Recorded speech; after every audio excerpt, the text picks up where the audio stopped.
Un colis suspect paralyse le centre commercial Rockland. Votre bulletin d'information commence maintenant. Mesdames et messieurs, bonsoir. Le service de police de la Ville de Montréal est à la recherche d'un homme en lien avec la découverte d'un colis et d'un appel menaçant. Il s'agit possiblement d'un objet explosif dans le centre commercial Rockland. Anne-Rose Deschâtelet, une vaste opération policière est toujours en cours pour neutraliser le colis et pour retrouver le suspect. Exactement, il s'agirait d'un homme de race blanche, âgé entre 25 et 35 ans et mesurant environ 5 pieds 7 pouces. Sur les vidéos des caméras de surveillance, l'homme portait un manteau noir et des lunettes foncées et avait également avec lui une valise extrêmement similaire à la valise qui ferait présentement l'objet de l'enquête. Cette dite valise a été retrouvée tout près de l'entrée du centre commercial du magasin Labbé en début d'après-midi hier.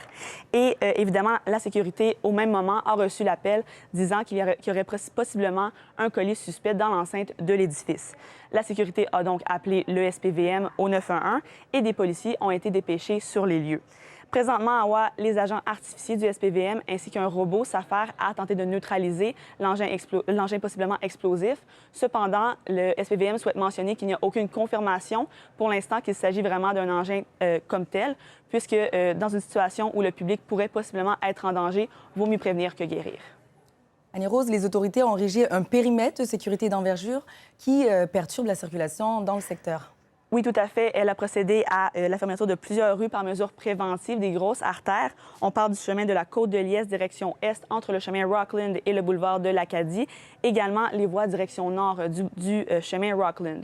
L'opération AWA est toujours en cours au moment où on se parle. Le SPVM mentionne vraiment d'éviter le secteur le plus possible, mais également invite les citoyens à communiquer avec elle s'ils détiennent quelconque information pour faire soit avancer l'enquête ou simplement aider à retrouver le suspect. On vous tiendra bien évidemment au courant de tous les détails justement de l'avancement de l'enquête toute la journée. Merci Anne-Rose. Je vous en prie.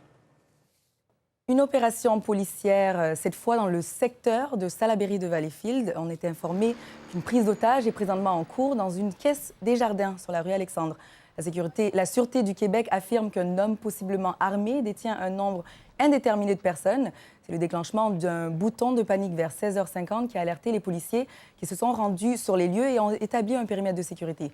Plus de détails sont à venir. Du côté de la politique, SNC-Lavalin n'en a pas fini avec les intempéries. La Cour fédérale a annoncé plus tôt aujourd'hui qu'elle refusait que la compagnie puisse négocier un accord de réparation et par le fait même qu'elle puisse éviter un procès pour fraude et corruption. La firme d'ingénierie s'était déjà fait refuser un accord de poursuite suspendu en octobre dernier par la directrice des poursuites criminelles et pénales. SNC-Lavalin dispose de 30 jours pour porter la décision de la Cour en appel. Justin Trudeau, lui, s'est éloigné de ce litige le temps d'une journée. Il s'est rendu au Nunavut afin de présenter ses excuses officielles au peuple inuit pour la mauvaise gestion du gouvernement canadien lors de la crise de la tuberculose dans les années 40, 50 et 60. Plusieurs personnes des communautés autochtones avaient perdu la vie, amenées de force pour être soignées sans pouvoir dire au revoir à leur famille. C'était un Justin Trudeau ému qui a promis que son gouvernement allait investir 1,7 milliard de dollars sur 5 ans pour mettre sur pied un programme afin de permettre aux familles de retrouver des proches disparus au cours de cette crise. Les mesures proposées jusqu'ici pour accommoder les usagers du train de banlieue pendant les travaux du réseau express métropolitain ne font pas l'affaire de plusieurs résidents des secteurs touchés. On en parle avec Samuel Gosselin-Bélanger. Samuel, un recours collectif a été déposé à la Cour supérieure du Québec. Effectivement, ouais, la demande a été intentée cet après-midi par Magali Barré, une mère de famille qui s'attend au pire. Cette demande oppose donc Mme Barré aux organismes CDPQ, Infra et Exo, entre autres. Pendant la construction du REM, les services de train de ces secteurs seront interrompus partiellement ou totalement en raison des travaux dans le tunnel du Mont-Royal. Ces mesures temporaires ont été vivement critiquées par Mme Barré et ses avocats qui estiment qu'elles pourraient aggraver la qualité de vie de sa famille. Ils dénoncent que ces mesures ne sont pas raisonnables et, je cite, « elles entraîneront des inconvénients anormaux qui excèdent les limites de la tolérance ». Donc, pour ces résidents de ce secteur, ça signifie que le temps de leur déplacement vers la métropole pourrait augmenter. On parle ici de 30 à 40 minutes.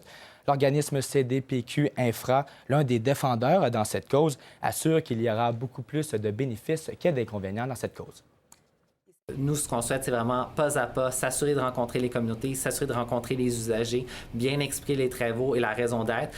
En bout de ligne, on sait qu'à travers tout ça, la finalité, elle sera très positive pour les gens. C'est d'importants bénéfices qui attendent les usagers du Grand Montréal. On transforme la façon de se déplacer avec cette nouvelle ligne-là de métro. Donc, un juge devra maintenant décider si oui ou non il accepte d'entendre ce recours. Samuel, ce n'est pas la première fois qu'un organisme de transport de la région fait face à un recours collectif. C'est la deuxième fois en moins d'un an à Ottawa. En juillet 2018, un recours collectif déposé contre l'organisme EXO dénonçait la qualité du transport. Il faut également mentionner que ce système ils ont mentionné également que ce système s'est détérioré davantage depuis l'hiver dernier. Ce sont les résidents de Deux-Montagnes et de Laval qui seront le plus touchés, en fait, par ce chantier du REM. La pleine exploitation de ce projet est prévue pour 2023. Merci, Samuel. Je vous en prie. Du nouveau, dans le cas de Michel Cadotte, qui récemment avait été reconnu coupable d'homicide involontaire de sa conjointe atteinte de la maladie d'Alzheimer. La défense demande un emprisonnement de 6 à 12 mois, alors que la couronne, elle, réclame 8 ans, mettant de l'avant la violence de l'acte.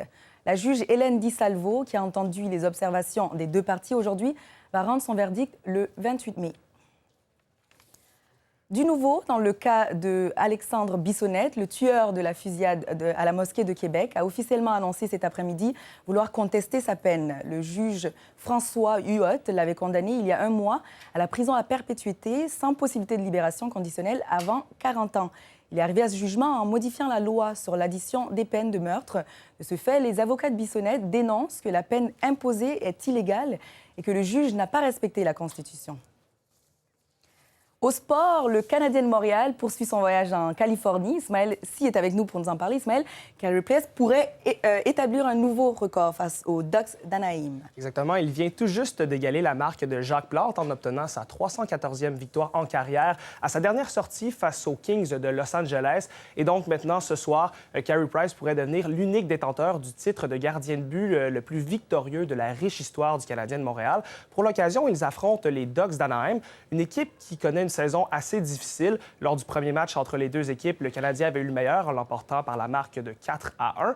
Mais c'est une équipe bien différente qui se présentera là, ce soir au Honda Center de celle qui s'était présentée au Centre Bell, puisqu'ils ont changé d'entraîneur. Randy Carlyle a été démis de ses fonctions. C'est le directeur général Bob Murray qui a repris le contrôle de façon intérimaire. Par ailleurs, Jesperi Kotkaniemi devrait réintégrer l'effectif, lui qui a été laissé de côté au cours des 2 derniers matchs, justement là, pour prendre du repos. Et il faut savoir qu'à ce stade-ci de la saison, les points récoltés sur la route sont vraiment d'une importance capitale, surtout lorsqu'on regarde la course aux séries éliminatoires qui est vraiment très serrée dans l'association de l'Est Ottawa. Et toujours au hockey, un autre record pourrait être battu dans la LHJMQ cette fois. Exactement, je vous en parlais plus tôt cette semaine. Les Huskies de Rouyn-Noranda sont présentement sur une séquence de 25 victoires consécutives. Seuls les Éperviers de Sorel avaient réussi l'exploit précédemment dans l'histoire de la Ligue. C'était lors de la campagne 1973-1974. Et donc ce soir, ce qui pourrait vraiment ressembler à un scénario de film sportif, pour battre ce record, l'équipe abitibienne affronte nulle autre que la 2e équipe au classement général, c'est-à-dire les Voltigeurs de Drummondville. Lors des 5 affrontements entre les équipes cette saison, les Huskies ont eu le dessus à 4 reprises. Mais ce soir, les Voltigeurs pourront bénéficier du support de leurs partisans dans ce qui pourrait bien être un avant-goût de la finale de la Coupe du Président. Ismaël, vous nous quittez avec une suggestion pour nos auditeurs. Exactement, je vous invite à aller consulter le reportage Hommage aux sportives qui a été réalisé par ma collègue Jacinthe Taillon. Elle est allée à la rencontre de plusieurs athlètes pour discuter de la place qui est accordée aux femmes dans le domaine du sport. C'est vraiment très intéressant. Et sur ce, je vous quitte en vous souhaitant à vous aussi une excellente journée de la femme à Ottawa, à vous et à toutes nos téléspectatrices. Merci Ismaël. Au revoir.